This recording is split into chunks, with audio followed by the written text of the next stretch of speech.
Assalamualaikum warahmatullahi wabarakatuh. Alhamdulillah hamdan yuwafi ni'amahu yukafi mazidah kama yanbaghi li jalalihi wa 'azimi sultanih. Ashhadu an la ilaha illallah wahdahu la syarika lah wa ashhadu anna Muhammadan 'abduhu wa rasuluhu la nabiyya ba'dah. Puji dan syukur kita munajatkan kepada Allah Azza wa Jalla. Salawat beserta salam pada junjungan kita Nabi besar Muhammad sallallahu alaihi wasallam. Ibu-ibu yang berbahagia,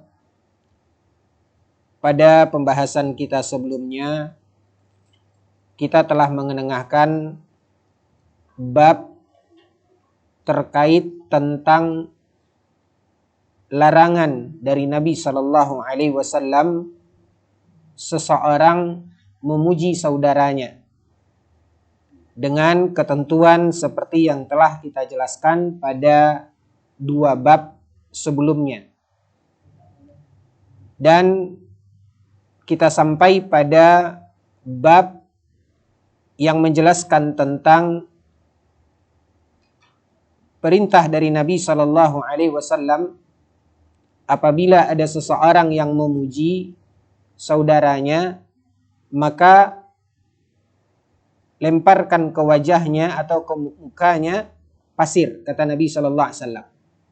Begitulah Nabi sallallahu alaihi wasallam menjelaskan sebagaimana yang ada di dalam bab yang telah kita bacakan dari beberapa riwayat dan hadis, di antaranya riwayat dari Abi Ma'mar qala qama rajulun yuhthi ala amirin minal umara, yuthni ala amirin minal umara, di mana diceritakan dari Abi Ma'mar, beliau mengatakan ada seseorang yang yuthni ala amirin minal umara, di mana dia memuji salah seorang amir, salah seorang penguasa.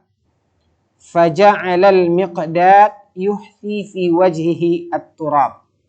Maka ketika terdengar oleh Al-Miqdad radhiyallahu anhu, sahabat Nabi sallallahu alaihi wasallam, maka Miqdad kemudian melemparkan pasir ke wajah orang yang memuji penguasa tersebut. Wa qala, dan Miqdad radhiyallahu anhu berkata, kata Miqdad, amarana Rasulullah sallallahu alaihi wasallam an nahthi fi wujuhil maddahin at-turab. Kata Miqdad, Nabi sallallahu alaihi wasallam mengajarkan kepada kami, memerintahkan kami untuk melemparkan pasir ke muka orang yang suka memuji. Ini adalah apa yang disampaikan oleh Miqdad yang beliau terima dari Nabi sallallahu alaihi wasallam, dan itu yang beliau kemudian amalkan ketika beliau mendapatkan dan mendengar ada seorang memuji orang lain. Maka seperti yang sudah kita baca juga, ibu-ibu yang dimuliakan oleh Allah, tentang ketentuan dan penjelasan dalam masalah memuji ini. Bahkan di dalam hadis sebelumnya juga kita telah membaca kata Nabi sallallahu alaihi wasallam, apabila memang menghajatkan kita untuk memujinya dan la muhalah, dan dia memang layak untuk dipuji, ya, tidak diragukan lagi di mana dia adalah memang orang yang memang layak dipuji. Kalaupun kita berhajat untuk memuji seseorang tersebut, maka dikatakan oleh Nabi sallallahu alaihi wasallam, kita memujinya dengan kita mengatakan apa, Ibu? Menurut saya, ya, ahsibuhu, menurut saya dia begini, dia begini. Ya, itu yang diajarkan oleh Nabi sallallahu alaihi wasallam. Nah, tapi kalau pujian-pujian, ya, yang membuat seseorang akan ujub, membuat saudara kita akan ya justru akan sombong, ya, dan yang seperti ini, maka ini dilarang di dalam agama kita, terutama ketika kita memuji hal-hal yang hal tersebut kita tidak tahu bagaimana kondisi yang sesungguhnya, di mana kita hanya melihat secara zahirnya. Seperti kita mengatakan si fulan ini adalah orang saleh. Ya, walaupun kendati pun yang terlihat oleh kita, nampak oleh kita bagaimana kesolehannya, bagaimana ketaatannya, karena kita sesungguhnya tidak tahu bagaimana hakikat amal saleh yang dia kerjakan tersebut. Apakah sesuai apa yang nampak oleh kita secara zahir tersebut dengan apa yang ada di dalam batinnya. Makanya, kalaupun kita ingin memuji dia dan memang secara zahir dia layak untuk dipuji, ya, kalau memang ini juga sesuatu yang memang kita butuhkan untuk memujinya, maka sebagaimana yang diajarkan oleh Nabi SAW, kita mengatakan dan kita menyebutkan menurut saya, ya, menurut saya dia begini, dia begini. Jadi inilah ibu-ibu yang dimuliakan oleh Allah yang dijelaskan di dalam beberapa hadis di dalam bab yang dinukilkan oleh Imam Al-Bukhari di dalam kitabnya Al-Adabil Mufrad ini. Selanjutnya, ibu-ibu yang dimuliakan oleh Allah, Imam Al-Bukhari juga menukilkan hadis dari Atha bin Abi Rabah. Anna rajulan kana yamdahu rajulan inda Ibni Umar. Di mana ada seorang yang memuji orang lain di hadapan Ibnu Umar, yaitu Abdullah Ibnu Umar Ibnu Khattab. Jadi ada seseorang, si A misalnya, memuji si B di hadapan Ibnu Umar, yaitu Abdullah Ibnu Umar Ibnu Khattab. Faja'ala Ibnu Umar yahtut turaba nahwa fihi. Maka ketika Ibnu Umar mendengar itu, si A memuji si B ini, maka diambil tanah oleh Ibnu Umar, lalu dia lemparkan ke mulut orang yang memuji tadi. Wa qala, lalu Abdullah Ibnu Umar berkata, qala Rasulullah sallallahu alaihi wasallam, Nabi sallallahu alaihi wasallam bersabda, idza ra'aitumul maddahina fahthu fi wujuhihim at-turab. Ibnu Umar menjelaskan dan menukilkan sabda Nabi SAW ketika Nabi SAW mengatakan, idza ra'aitumul maddahin, jika kalian melihat orang yang suka memuji, fahthu fi wujuhihim at-turab, maka lemparkan ke mukanya atau ke mulutnya pasir. Nah, ini sama dengan hadis sebelumnya, sama dengan apa yang dilakukan oleh Al-Miqdad, sahabat Nabi SAW, dan itu juga yang dilakukan oleh Abdullah Ibnu Umar. Lalu ibu-ibu yang dimuliakan oleh Allah, pada hadis berikutnya Imam Al-Bukhari menceritakan dengan sanadnya sampai kepada Mihjan Al-Aslami. Imam Al-Bukhari menukilkan riwayat sampai kepada Mihjan Al-Aslami. Qala Raja, aqbaltu ma'a Mihjan dzata yaumin. Diceritakan oleh Imam Al-Bukhari dengan sanadnya dari Mihjan Al-Aslami, di mana Raja menceritakan, dia mengatakan, aqbaltu ma'a Mihjan dzata yaumin. Aku bepergian suatu hari bersama Mihjan. Ini diceritakan oleh Raja. Raja menceritakan, aku bepergian bersama Mihjan. Hatta intahaina ila masjid ahli Basrah. Kemana mereka? Mereka pergi ke negeri yang dinamakan dan disebut dengan Basrah. Lalu apa katanya? Ketika dia bersama Mihjan ini, mereka pergi ke Basrah. Hatta intahaina ila masjid ahli Basrah. Akhirnya kami sampai ke masjid penduduk Basrah. Ibu-ibu yang dimuliakan oleh Allah, ya, di dalam sunnah Nabi SAW, ya, ketika seseorang bepergian, maka seperti yang dilakukan oleh Nabi dan diikuti oleh para sahabat, ketika Nabi SAW pulang dari tempat yang jauh, Ya, terutama ketika Nabi SAW pulang safar. Maka ketika Nabi sampai, Nabi SAW tidak langsung menuju ke rumahnya. Tapi yang dituju oleh Nabi SAW adalah apa, Ibu? Masjid. Ya. Bahkan dikatakan, ibu-ibu yang dimuliakan oleh Allah, Nabi SAW melakukan salat sunnah 2 rakaat. Nah, ini ada tuntunan dari apa yang dilakukan oleh Nabi SAW dan diikuti oleh para sahabat. Dan begitu juga ketika mereka bepergian, contohnya seperti yang ada di dalam riwayat ini, ibu-ibu yang dimuliakan oleh Allah, ya, yang dilakukan oleh Mihjan, yang diceritakan di dalam riwayat ini, mereka ketika sampai di Basrah, mereka langsung menuju ke masjid ahli Basrah. Mereka pergi ke masjid. Fa'idha Buraidah al-Aslami ala babin min abwabil masjid jalisun. Ya. Mihjan, dia berasal dari suku Al-Aslami. Ya, dia berasal dari suku Al-Aslami.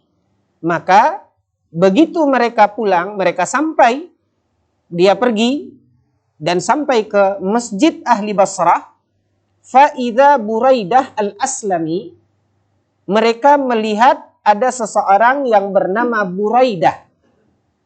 Sukunya sama dengan Mihjan tadi, yaitu dari suku Al-Aslami, dari Bani Aslam.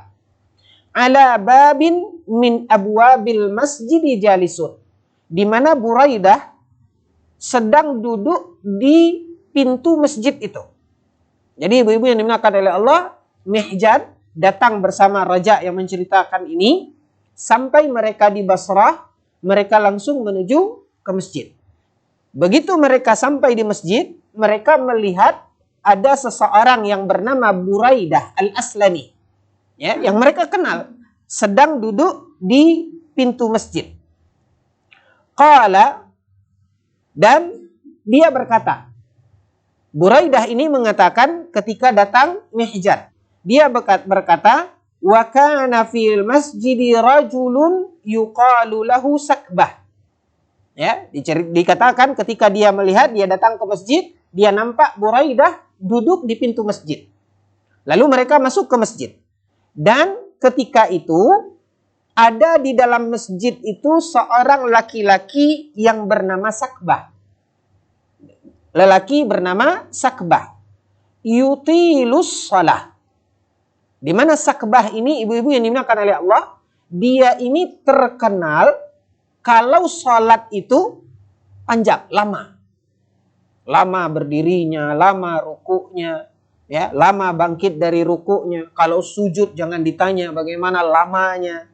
Terkenal, semua orang tahu bagaimana salatnya Sakbah ini. Yutilus salah. Dia ini terkenal orang yang taat. Orang yang rajin salatnya. Bahkan ketika dia salat itu panjang salatnya, lama salatnya. Falamman tahayna ila babil masjid. Diceritakan oleh siapa, Ibu? Oleh yang menceritakan datang bersama Mihjan ini. Yang tadi mereka sampai di Basrah, mereka langsung menuju ke masjid. Mereka masuk ke dalam masjid. Dan di pintu masjid mereka mendapatkan Buraidah. Dan di dalam masjid mereka menemukan Sakbah.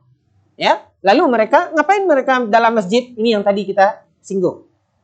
Begitu mereka pulang dari safar, mereka menuju ke masjid, mereka melakukan salat 2 rakaat. Nah, ketika mereka salat, mereka selesai salat dan Sakbah masih salat di dalam masjid itu. Falamman tahayna ila babil masjid, ketika kami balik, kami keluar sampai di pintu masjid, wa alaihi burdah. Dan ketika itu di pintu masjid masih duduk, tadi siapa, Ibu? Buraidah tadi. Masih duduk di situ. Wa kana Buraidah sahiba mizahat. Dan Buraidah ini, Ibu, orangnya terkenal suka bercanda. Ya, orangnya suka bercanda. Buraidah ini. Ya. Jadi ketika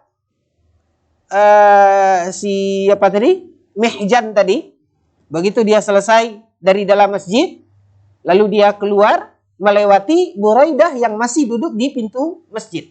Dan Buraidah ini terkenal adalah orang yang suka bercanda. Faqala, lalu dia bercanda. Dia panggil, ya Mihjan. Ya, dia panggil, ya Mihjan. Atusalli kama yusalli sakbah. Ya. Apa kata Buraidah kepada Mihjan? Wahai Mihjan, bisakah engkau sholat seperti sholatnya sakbah? Lihat Ibu, mereka datang sakbah di dalam masjid. Ya. Selesai mereka sholat, mereka keluar, sakbah masih sholat. Masih di dalam masjid. Begitu mereka lewat, itu hal yang biasa sebenarnya Ibu. Ya. Di dalam seseorang sholat. Ya. Namun, Buraidah ini, beliau terkenal sebagai orang yang suka bercanda. Ya. Dan itu yang dia katakan kepada Mihjan. Ya Mihjan, atusalli kama yusalli sakbah. Wahai Mihjan, bisakah engkau salat selama salatnya apa? Sakbah. Seperti salatnya sakbah. Falam yarud alaihi Mihjan wa raja'a. Begitu Mihjan melewati Buraidah yang ada di pintu masjid, dan dia mengatakan seperti tadi, wahai Mihjan, apakah engkau bisa salat selama salatnya sakbah? Mihjan diam itu. Mihjan tidak merespon. Wa raja'a. Lalu dia kembali. Ya, dia lewat saja Ibu, tidak menjawab, tidak menanggapi candaan dari Buraidah tadi. Dia tetap berjalan. Setelah melewati beberapa langkah, Mihjan balik. Mihjan balik menemui sakbah tadi. Lalu qala Mihjan mengatakan, inna Rasulullah sallallahu alaihi wasallam akhadha biyadi fantalaqna namshi hatta sa'adna Uhudan. Apa kata Mihjan? Rasulullah sallallahu alaihi wasallam pernah memegang tanganku. Kata Mihjan bercerita, dia sampaikan ke Buraidah. Nabi sallallahu alaihi wasallam, Rasulullah sallallahu alaihi wasallam pernah memegang tanganku, lalu Nabi membawaku berjalan hingga kami menaiki gunung Uhud. Fa asyrafa 'alal Madinah. Dan ketika itu, ibu-ibu yang dimuliakan oleh Allah, ketika mereka naik ke gunung Uhud, otomatis ketika mereka berada di atas gunung Uhud, kota Madinah ada di mana Ibu? Ada di bawah. Artinya mereka berada di atas kota Madinah. Ketika mereka dibawa oleh Nabi sallallahu alaihi wasallam, Mihjan ini lalu berjalan bersama Nabi sallallahu alaihi wasallam dan mereka menaiki gunung Uhud. Fa asyrafa 'alal Madinah. Ketika mereka sudah berada di atas, maka kelihatan Madinah di bawah. Faqala wail ummiha min qaryah. Wail ummiha min qaryah. Yatrukuha ahluha ka'amar ma takun. Ya'tiha ad-dajjal fayajidu ala kulli babin min abwabiha malakan fala yadkhuluha. Apa kata Nabi SAW ketika sudah sampai di atas dan melihat kota Madinah ada di bawah? Wail ummuha min qaryah. Ya. Kata Nabi SAW, wail. Celaka, rugi. Ya. Ummuha min qaryah. Nabi SAW ketika sampai di atas itu Ibu, Nabi mengingatkan bersama Mihjan ketika itu, Nabi mengatakan, wail ummiha min qaryah. Ya, di situ di buku Ibu dia terjemahkan apa Ibu? Sungguh celaka kata Nabi SAW, ummuha min qaryah. Wail ummiha min qaryah. Ya, maksudnya ibu-ibu yang dimuliakan oleh Allah, Nabi menyebutkan adanya orang-orang yang mereka meninggalkan kota Madinah. Mereka meninggalkan kota Madinah. Di mana ketika itu, ibu-ibu yang dimuliakan oleh Allah, orang-orang pada keluar dari kota Madinah, mereka hijrah, ada yang hijrah ke Basrah, ya, mereka hijrah ke Kufah, mereka berpindah. Padahal mereka berasal di kota apa Ibu? Madinah.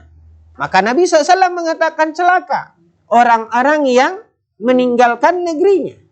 Yaturukuha ahluha, di mana mereka meninggalkan kampungnya ini. Ya, yaturukuha ahluha, kampung ini ditinggalkan oleh penduduknya. Ka'amar ma takun. Ya, maka dia mengatakan mereka seolah-olah meninggalkan kampungnya, yaitu kota Madinah yang nampak di sini. Karena Nabi berada di atas, Nabi melihat ke kota Madinah. Jadi ya, mereka meninggalkan kota Madinah itu dalam waktu yang lama. Bahkan mereka pindah, Ibu, keluar dari kota Madinah, pindah. Mereka tinggal selama-lamanya di Basrah, di Kufa, di negeri-negeri itu. Ya'tiha ad-dajjal fayajidu ala kulli babin min abwabiha malakan. Di mana negeri ini kelak akan didatangi oleh apa Ibu? Dajjal. Dan ketika Dajjal akan masuk kota Madinah, dia mendapatkan di perbatasan Madinah itu ada malaikat yang menjaganya. Fala yadkhuluha. Sehingga Dajjal tidak bisa masuk ke kota Madinah. Thumman hadara hatta idza kunna fil masjid ra'a Rasulullah sallallahu alaihi wasallam rajulan wa yasjudu wa yarka'. Ya, dia menceritakan Ibu, dia pernah naik bersama Nabi, lalu Nabi mengatakan itu. Nabi melihat inilah kota Madinah. Maka celaka orang-orang yang apa Ibu? Meninggalkan Madinah. Ya, meninggalkan Madinah. Mereka pindah cari tempat yang lain. Baik, ibu-ibu yang dimuliakan oleh Allah, kita lanjutkan dulu. Artinya, setelah Nabi SAW naik, lalu Nabi SAW mengingatkan, inilah kota Madinah. Ya, di mana keistimewaan kota Madinah itu, orang-orang datang, nanti di akhir zaman, Dajjal akan berupaya masuk ke kota Madinah. Karena Dajjal, ibu-ibu yang dimuliakan oleh Allah, dia akan menjelajahi seluruh penjuru negeri. Dia akan menjelajahi seluruh penjuru negeri. Illa Makkah wal Madinah. Yang dia tidak jelajahi karena dia tidak bisa masuk ke sana, yaitu Mekah dan Madinah. Mekah dan Madinah. Kenapa? Seperti yang dikatakan oleh Nabi SAW, begitu mereka berusaha masuk, begitu Dajjal berusaha masuk ke kota Mekah atau Madinah, dia mendapatkan di mana malaikat menjaga. Yahrusuha al-malak. Di min abwabiha malak. Di pintu Madinah itu dijaga oleh malaikat. Sehingga akhirnya Dajjal tidak bisa masuk ke kota Madinah. Hanya dua tempat ini, yaitu Madinah dan kota Mekah, yang tidak bisa dimasuki oleh Dajjal. Fala yadkhuluha. Sehingga Dajjal tidak mampu dan bisa masuk ke Madinah tersebut. Nah, orang-orang meninggalkan itu, kata Nabi SAW. Thumman hadara hatta idza kunna fil masjid ra'a Rasulullah sallallahu alaihi wasallam. Setelah itu Nabi turun bersama Mihjan tadi. Ya. Nabi turun ibu-ibu, sampailah Nabi SAW pergi ke masjid. Masjid di sini maksudnya masjid Nabi. Ya, bukan turun dari Bukit Uhud itu langsung ke masjid yang ada dekat Uhud itu. Ya, di zaman Nabi di situ tidak ada masjid. Itu baru saja dibangun itu Ibu. Yang di dekat Uhud. Maksudnya hatta thumman hadara, lalu kemudian Nabi turun bersama Mihjan, lalu Nabi berangkat menuju ke mana? Ke masjid. Idza kunna fil masjid, ketika kami di masjid, ra'a Rasulullah sallallahu alaihi wasallam rajulan. Nabi melihat seseorang di masjid yusalli wa yasjud wa yarka'. Ada seorang di masjid Nabi itu sedang salat. Dia sujud, dia ruku. Faqala li Rasulullah sallallahu alaihi wasallam. Setelah melihat orang yang sedang salat itu, Nabi berkata kepadaku, kata Mihjan. Nabi berkata kepadaku, man hadha? Nabi bertanya, siapa itu orang yang salat itu? Fa akhadtu utri. Maka aku mulai, kata Mihjan, aku mulai memuji orang tersebut. Jadi itu hanya mukaddimah ceritanya saja, Ibu. Mereka pergi ke Gunung Uhud itu. Intinya adalah yang berkaitan dengan bab, yaitu ketika mereka sampai di masjid. Nabi melihat ada seorang yang sedang salat. Dia sujud, dia ruku. Ya. Lalu dilihat oleh Nabi, Nabi bertanya kepada Mihjan, siapa itu? Fa'akhadtu utri. Maka aku mulai memuji orang tersebut. Ya. Mihjan ini memuji orang tersebut. Oh, dia tuh begini, dia tuh begini. Diceritakanlah tentang kebaikannya, mungkin lamanya salatnya, panjangnya rukuknya, panjangnya sujudnya. Faqultu ya Rasulullah. Ya, maka aku berkata, ya Rasulullah, hadza fulan wa hadza. Ya, dia ceritakan, mulai dia menceritakan, Mihjan ini menceritakan, memuji orang tersebut. Ya Rasulullah, ini si fulan, dia tuh begini, dia tuh begini, dia tuh begini. Artinya kebaikan-kebaikan dia yang disampaikan oleh Mihjan kepada Rasulullah SAW, yang isinya adalah pujian. Faqala, begitu Mihjan memuji lelaki tersebut yang ditanya oleh Nabi SAW, Nabi bersabda, apa kata Nabi? Amsik, la tusmi'uhu fatuhlikuhu. Apa kata Nabi? Cukup. Nabi SAW ketika Mihjan memuji dia, Mihjan mengatakan dia seperti ini, dia artinya dia memujinya, kebaikannya disebutkan. Apa kata Nabi? Amsik. Cukup, diam. Ya. Fatusmi'uhu fatuhlikuhu. Ketika pujian itu terdengar oleh dia, kalau dia mendengar, maka dia akan celaka.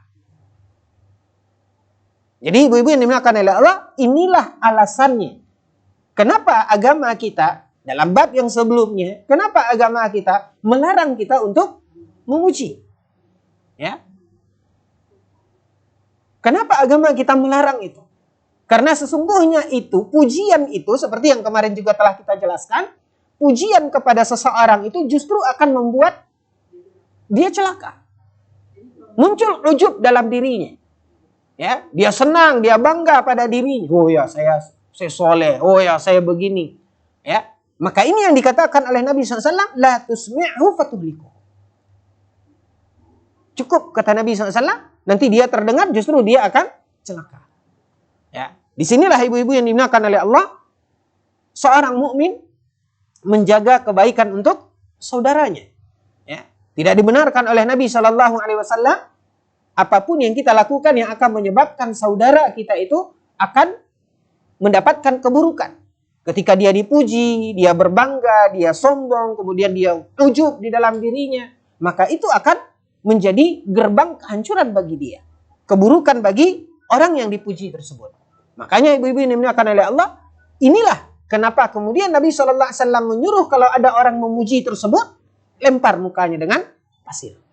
Ya. Dan ini yang dikatakan oleh Nabi, la tusmi'hu fatuhlikuhu. Qala. Lalu dilanjutkan oleh Mihjan bercerita. Fantalaqa yamshi hatta idza kana 'inda hujarihi. Maka Nabi pun terus melangkah. Ya, dia pergi, Nabi pergi dan berjalan hatta idza kana 'inda hujarihi. Sampailah Nabi SAW nih ada di masjid Nabi tadi Ibu, yang melihat orang yang sedang sholat tadi. Kan langsung ditanya oleh Nabi, siapa itu? Dipuji oleh Mihjan, disuruh stop oleh Nabi. Ya, lalu Nabi terus berjalan.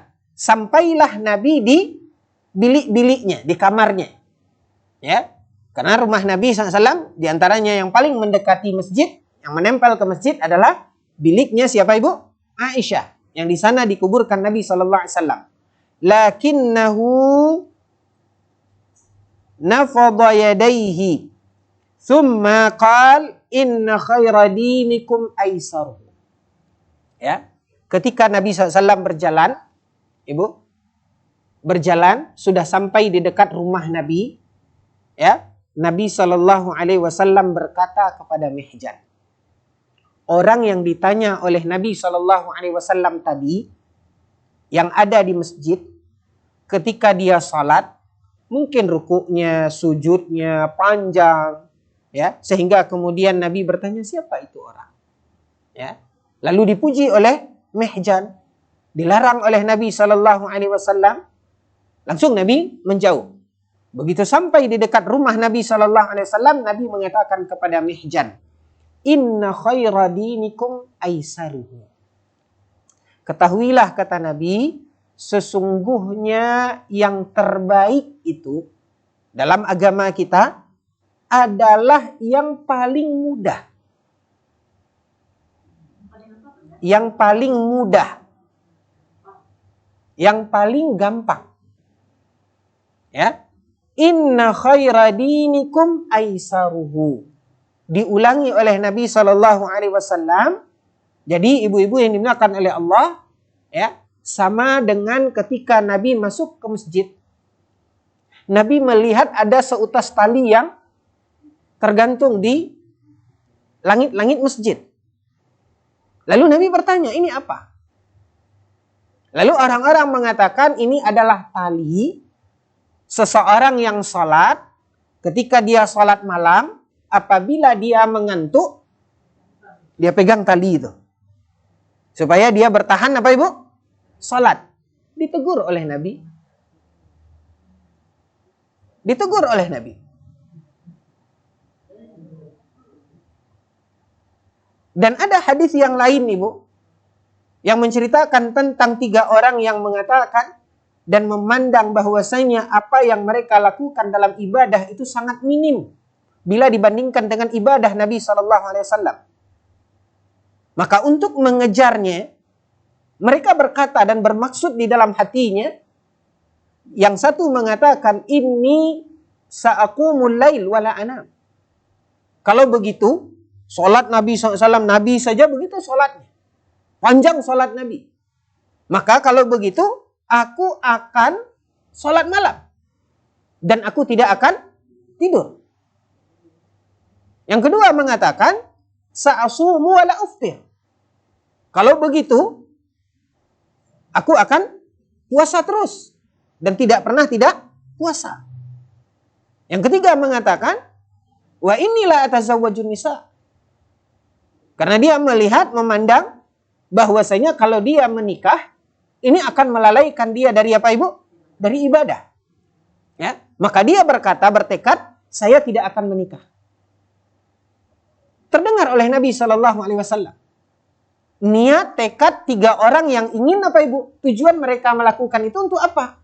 Supaya dia punya amal ibadah yang banyak. Kan begitu? Terdengar oleh Nabi SAW. Lalu Nabi memanggil. Lalu dikatakan oleh Nabi SAW. Amma antum taquluna kadha wa kadha. Kaliankah yang mengatakan begini-begini? Diulangi oleh Nabi. Lalu mereka mengatakan, ya Rasulullah. Apa kata Nabi SAW? Inni atqakum. Aku adalah orang yang paling bertakwa di antara kalian. Aqumu wa ana. Tapi aku, kata Nabi SAW, ada kalanya aku tidur dan ada kalanya aku sholat malam. Artinya tidak sepanjang malam tuh sholat terus. Tapi ada kalanya Nabi apa ibu? Tidur. Wa asumu wa uftir. Ada kalanya aku puasa dan ada kalanya aku tidak puasa, kata Nabi. Wa atazawwajun nisa. Dan aku juga menikah, kata Nabi. Lalu kemudian Nabi SAW mengatakan, faman raghiba an sunnati falaysa minni. Nabi SAW mengatakan, barang siapa yang tidak mengikuti sunnahku, kata Nabi, maka dia bukan termasuk dari golonganku. Maka ibu-ibu yang dimuliakan oleh Allah, lihat. Seperti yang juga dikatakan oleh Nabi SAW, inna li badanika alaika haq. Sesungguhnya badan kita ini punya hak. Inna li ainika alaika haq. Sesungguhnya mata kita ini juga punya hak yang harus kita berikan haknya. Perut kita juga punya apa ibu? Punya hak. Ya, syahwat kita juga punya hak yang harus kita tunaikan. Makanya ibu-ibu yang dimuliakan oleh Allah, ya, di dalam ibadah yang harus kita fahami dan kita lihat adalah menauladani Nabi SAW dan tidak boleh berlebih-lebihan. Nabi SAW mengatakan halakal mutanatti'un. Celaka orang yang berlebih-lebihan, kata Nabi. Maka berikan untuk mata kita, untuk badan kita, untuk kehidupan kita. Berikan haknya. Maka itulah yang diajarkan dan dijalankan oleh Nabi SAW. Jadi ibu-ibu yang dimuliakan oleh Allah, kealpaan sebagian orang-orang yang hanya mengandalkan semangat, tapi tidak dikekang dengan ilmu, maka mereka apa? Mati-matian di dalam ibadah itu. Sampai mereka jatuh kepada sikap berlebih-lebihan. Di antaranya hadis-hadis yang ditegur oleh Nabi SAW tentang orang yang menggantungkan tali tadi. Kalau dia sholat, dia pegang supaya dia bisa tetap sholat. Ditegur oleh Nabi, dilarang oleh Nabi. Tidak seperti itu. Ya, kalau memang ngantuk, tidur. Ya, tidak boleh memaksakan. Makanya inilah yang dikatakan oleh Nabi SAW, inna khaira dinikum aisaruhu. Sesungguhnya apa ibu? Yang terbaik itu adalah yang paling mudah. Baik ibu, kembali kita ke pokok bahasan kita. Intinya di sini Rasulullah SAW mengatakan bahwasanya ketika Nabi melihat orang tadi, sholatnya apa ibu? Lama. Ya, di mana orang-orang mengira bahwasanya itu adalah kebaikan. Sampai-sampai ketika Nabi bertanya, siapa itu? Mihjan memujinya. Dan ketika Mihjan memujinya dilarang oleh Nabi SAW. Pandangan Mihjan, sehingga itu yang membuat dia memuji lelaki tadi karena sholatnya apa ibu? Panjang. Sehingga itu dianggap oleh Mihjan adalah sebuah kebaikan. Ternyata belum tentu. Justru Nabi SAW mengatakan apa ibu? Yang terbaik itu adalah yang paling mudah. Bukan berarti terlarang sholat panjang ibu. Bukan terlarang. Tapi kalau seandainya di situ memaksakan diri. Ya. Contoh ibu. Kita dalam sholat tarawih. Kita punya pilihan. Ada masjid-masjid yang sholatnya 1 juz semalam. Ya. Ada masjid-masjid yang sholat tarawihnya. Kita bicara tarawih saja. Ada masjid-masjid yang enggak sampai setengah juz kadang-kadang.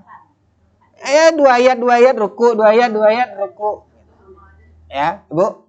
Sementara ketika itu ada orang-orang yang apa ibu? Ya, kondisinya lelah. Ya, kondisinya lelah, lalu kemudian mungkin aktivitas di siang hari dia bekerja, ya, kerja yang berat, lalu dia paksakan dirinya untuk ikut pergi ke masjid yang sholatnya 1 juz tadi ibu, sehingga ketika sholat, ya, kadang-kadang begitu ibu, lagi berdiri itu,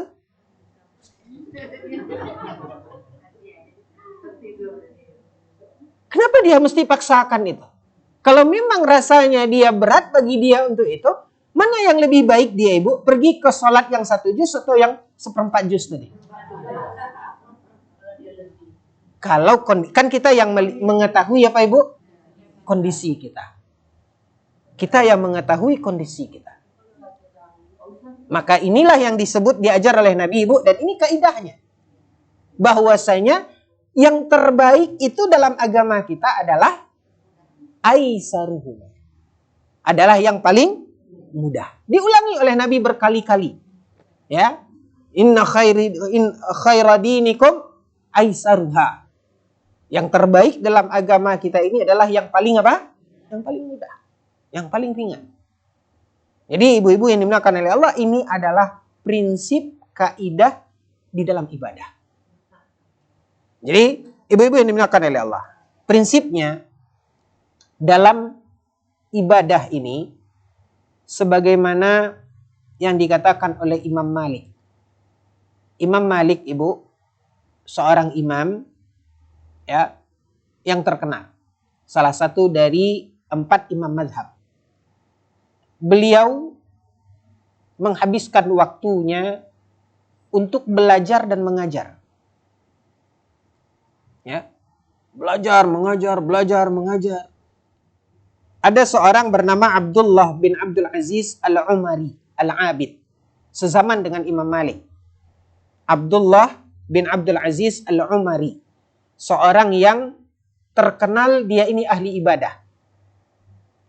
Ketika dia adalah orang yang tekun beribadah, ya, salatnya Masya Allah, puasanya Masya Allah. Sementara dia melihat Imam Malik ini apa ibu? Waktu-waktunya itu habis untuk apa tadi? Belajar, mengajar.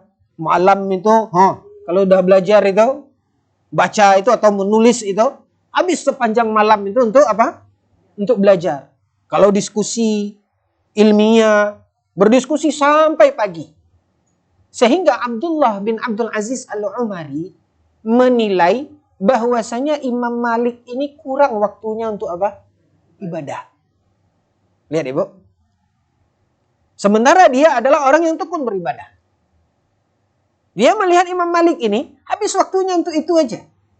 Maka dia tulis surat. Ditulis surat oleh Abdullah bin Abdul Aziz Al-Umari ini, terkenal seorang yang tekun beribadah. Dia tulis surat kepada Imam Malik. Dia mengatakan, wahai Imam Malik, ya, engkau habis waktumu untuk belajar, mengajar. Ya. Luangkanlah waktumu antara engkau dengan Rabbmu. Luangkan waktumu, sisihkan waktumu untuk apa? Untuk beribadah. Dia katakan kepada Imam Malik. Ini ibu nasihat. Nasihat dari Abdullah bin Abdul Aziz Al-Umari kepada Imam Malik. Begitu sampai surat dari Abdullah bin Abdul Aziz Al-Umari ini kepada Imam Malik, apa kata Imam Malik? Beliau mengatakan, ketahuilah sesungguhnya ibadah yang dilakukan oleh seorang hamba itu, kita bacakan aja ibu. Innallaha qasamal a'mala kama qasamal arzaq. Ketahui ibu, bahwasanya kata Imam Malik, Allah membagi-bagikan kesempatan kemudahan beribadah itu seperti Allah membagikan rezeki. Sama atau tidak ibu rezeki semua orang? Enggak. Beda-beda. Ibadah juga begitu.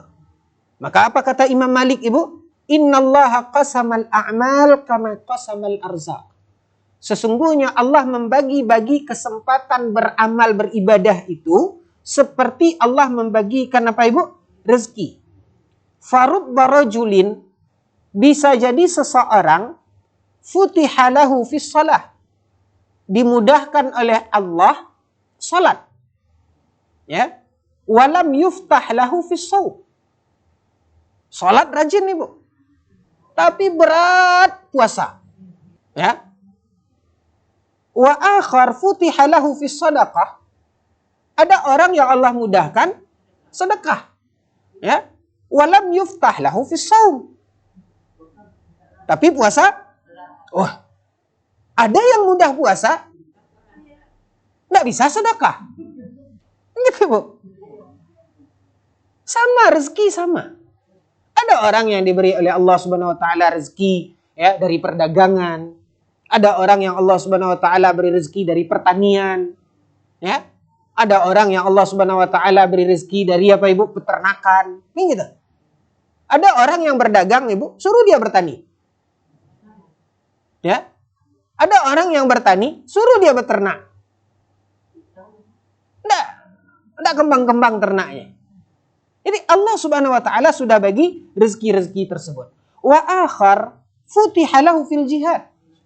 Ada juga orang ibu yang Allah bukakan kemudahan ibadahnya itu dalam apa? Jihad. Ya, walam yuftah lahu fis shalah. Tapi salatnya ya ala kadar. Yang wajib-wajib saja.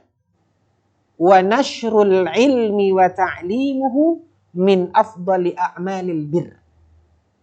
Ketahuilah, kata Imam Malik, belajar dan menyebarkan ilmu itu adalah sebaik-baik kebaikan yang paling mulia. Ya. Persis sama ibu dengan apa yang dikatakan oleh Imam Asy-Syafi'i.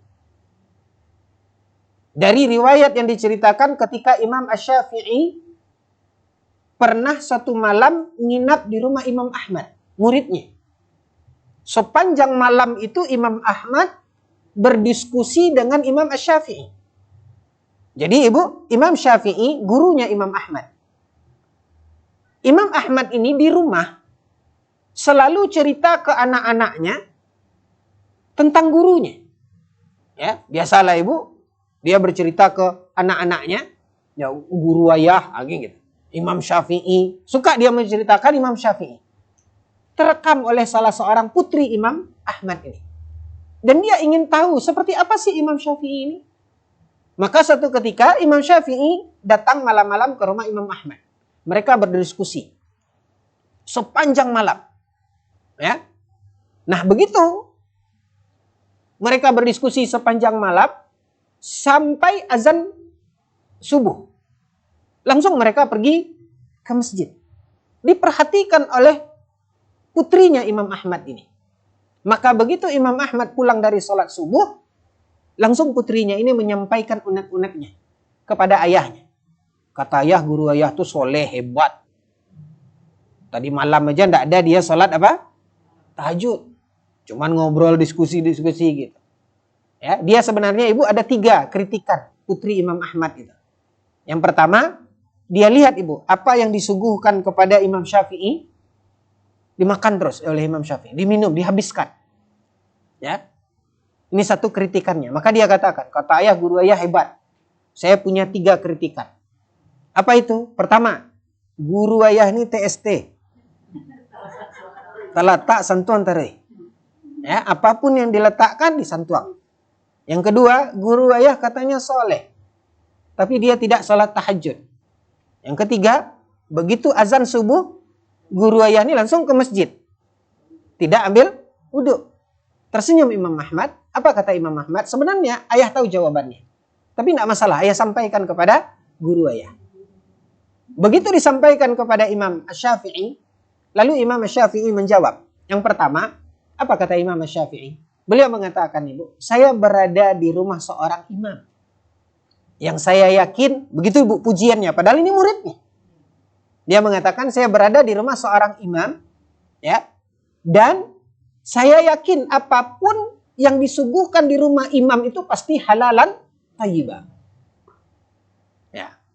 Yang kedua, kenapa saya, dan ini yang ingin kita garis bawahi, kenapa saya tidak tahajud, lebih mau diskusi ilmu, ya, berbincang tentang ilmu dengan Imam Ahmad?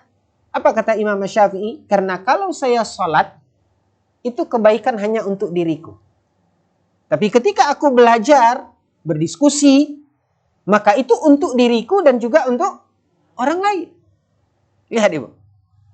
Dan ini yang dikatakan oleh Imam Malik. Seperti Imam Malik mengatakan, wa nashrul ilmi wa ta'limihi min afdali a'malil bir.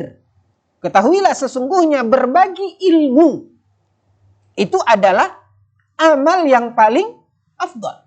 Bukan hanya untuk diri kita. Seperti yang disampaikan oleh Imam Syafi'i tadi, Ibu. Pertimbangannya kalau kita sholat tahajud misalnya. Itu hanya untuk siapa, Ibu? Untuk diri sendiri. Tapi ketika dia menyampaikan ilmu untuk dirinya dan juga untuk siapa, Ibu? Untuk orang lain. Allah Subhanahu wa taala berfirman dalam Al-Qur'an, "Wa man ahsanu qawlan mimman da'a ila Allah." Adakah orang yang lebih baik daripada orang yang mengajak, menyuruh orang lain ke jalan Allah? Jadi ibu-ibu yang dimuliakan oleh Allah, ini yang disampaikan. Dan ini yang dikatakan oleh Imam Malik. Lalu yang ketiga, Ibu, kritikan dari putri Imam Ahmad tadi. Dikatakan, kenapa dia tidak berwudu? Karena wudunya nggak batal. Ya, terjawab. Jadi ibu-ibu yang dimuliakan oleh Allah, inilah yang juga dikatakan oleh Imam Malik. Lalu Imam Malik mengatakan, Ibu, wa qad raditu bima futihali. Aku ridho dengan apa yang telah diberikan oleh Allah untukku. Ya. Wa ma adhunnu ma ana fihi biduni ma anta fihi. Dan aku yakin apa yang aku geluti saat ini, kata Imam Malik, yang dipandang salah oleh Abdullah Al-Umari tadi, Di mana dia mengajak Imam Malik ini untuk meluangkan waktunya, jangan habiskan waktunya hanya sekedar belajar, mengajar, tapi luangkan waktunya untuk qiyamul lail, untuk tahajud dan yang lainnya. Apa kata Imam Malik? Dan aku rasa apa yang engkau lakukan, ya, apa yang aku lakukan itu tidak kalah dengan apa yang engkau lakukan. Bahkan dia mengatakan afdal a'malil bir. Bahkan ini adalah amal yang paling afdal. Ya. Wa arju an yakuna kilana ala khair. Ya. Apa kata Imam Malik? Engkau fokus tekun beribadah, jalani. Itu rezeki yang Allah berikan padamu. Ya. Aku ketika diberikan rezeki oleh Allah untuk belajar dan mengajar, aku syukuri. Karena begitulah ibu-ibu yang dimuliakan oleh Allah, rezeki. Syukur-syukur kalau Allah Subhanahu wa taala memberikan apa? Semua pintu rezeki, kan begitu, Ibu? Syukur-syukur kalau Allah Subhanahu wa taala beri kemudahan bagi kita untuk melakukan semua ibadah. Kan gitu. Tapi kan manusia punya keterbatasan. Disinilah ibu-ibu kehidupan yang Allah Subhanahu wa taala berikan. Yang menjadi catatan bagi kita adalah di mana Allah memudahkan bagi masing-masing kita itu di dalam beramal telah dibagi oleh Allah. Seperti Allah membagi apa? Rezeki. Syukur-syukur kalau Allah bagi kita semuanya. Kalau tidak, apa yang Allah mudahkan bagi kita, syukuri itu. Jalani itu. Optimalkan itu. Ya, istiqomah kita di dalam melakukan itu. Ya. Contoh apa, Ibu? Apapun yang bisa kita perbuat. Siapa yang tidak ingin mendapatkan kemuliaan, ya, dari apa yang dikatakan oleh Allah Subhanahu wa taala, Ibu, dalam apa namanya? Dalam kebaikan itu. Ya. Maka masing-masing kita jalani apa yang Allah mudahkan bagi kita. Ya. Contohnya, Ibu, seperti kita dalam imaratul masajid, dalam kita memakmurkan masjid. Ada orang-orang yang Allah mudahkan dia dengan hartanya, dia membangun apa? Masjid. Ya. Kita mungkin tidak tergapai itu, tidak bisa itu. Ya. Tidak ada yang bisa kita lakukan di situ. Tapi ibu-ibu yang dimuliakan oleh Allah, lihat bagaimana kemuliaan yang diraih oleh seorang wanita miskin. Yang dia tidak mampu untuk menginfakkan sebidang tanah untuk membangun masjid Nabi. Menginfakkan hartanya untuk membangun masjid Nabi. Dia tidak mampu. Dengan kondisi dan keadaannya miskin. Tapi dia mendapatkan kemuliaan dengan apa, Ibu? Membersihkan. Saking dia mulianya dia, begitu Nabi pulang, Nabi tidak melihat dia, Nabi tidak mendapatkan dia. Nabi tanya, mana perempuan yang biasa membersihkan masjid? Lalu orang mengatakan dia sudah meninggal dunia. Apa kata Nabi? Dullani ala qabriha. Tunjukkan kepada saya di mana kuburnya. Lalu Nabi SAW pergi ke kubur wanita tersebut. Lihat, Ibu. Dengan apa yang dia, dengan alasan apa Nabi memuliakan dia? Sampai Nabi datang ke kuburnya. Bahkan Nabi menyolatkan dia walaupun dia sudah ada di dalam kuburnya. Kemuliaan dia karena dia punya andil di dalam masjid. Apakah dia yang punya tanah wakaf masjid, Ibu? Apakah dia yang membangun masjid? Apakah dia yang membeli? Apa yang dia lakukan?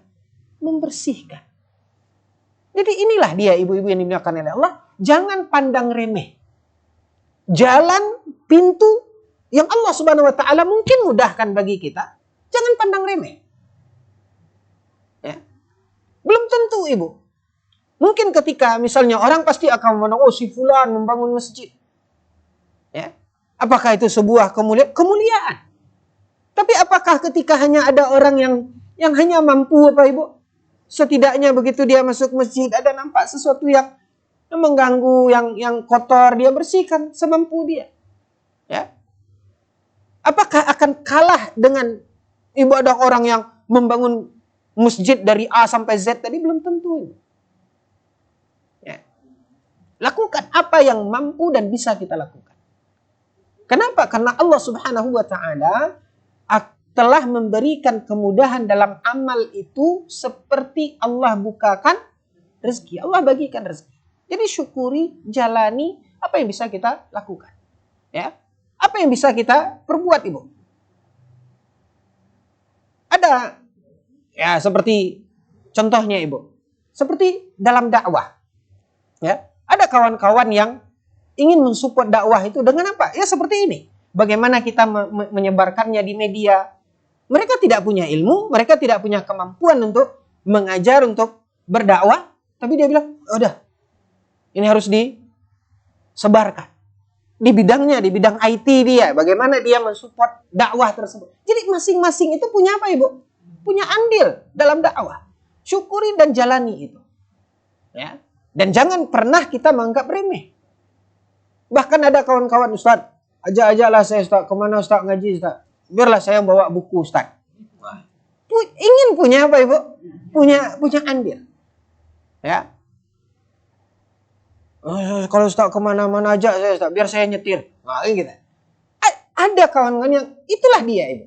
Kita tidak tahu apa yang Allah Subhanahu wa taala mudahkan bagi kita untuk melakukan kebaikan itu. Yang intinya jalani, syukuri, ya. Dan jangan pandang remeh sekecil apapun. Cukup bagi kita untuk menjadi patokan, Ibu. Lihat bagaimana Nabi memuliakan seorang wanita ketika dalam urusan memakmurkan masjid. Bukan hanya sebatas orang-orang yang hanya membangun, mewakafkan lahan untuk bangun masjid. Tidak mesti itu. Kalau memang kita tidak punya kemampuan itu. Tapi jangan pernah kita tidak ambil bagian sekecil apapun. Baik, Ibu-ibu yang dimuliakan oleh Allah, mungkin ini saja. Ibu, mohon maaf atas segala kekhilafan, kekurangan. Kita akhiri dengan doa kafaratul majlis. Subhanakallahumma bihamdika, asyhadu an la ilaha illa anta, astaghfiruka wa atubu ilaik. Wassalamualaikum warahmatullahi wabarakatuh.